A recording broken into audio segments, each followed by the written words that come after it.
Bangla movie দেখার পর যখন ডিপজলের আত্মা আমার ভিতরে ঢুকে যায়, আর এরপরে যখন আমি কলেজে যাই, পরে ক্লাসে স্যার প্রবেশ করতেই আমি বললাম, আহো বাতিজা আহো।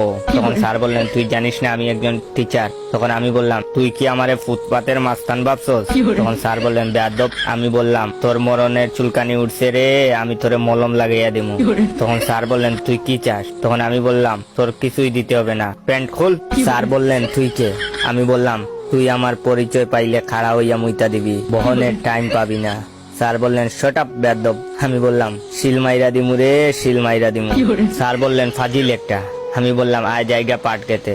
তখন স্যার আবারও বললেন, দাঁড়া, তোর বাপের কাছে এখনই ফোন দিয়া কইতাছি। আমি বললাম, ওই বুকাচুদা কয় কি? স্যার বললেন, কি বললি তুই? আমি বললাম, হিসাব বুঝো না, দুধু খাও।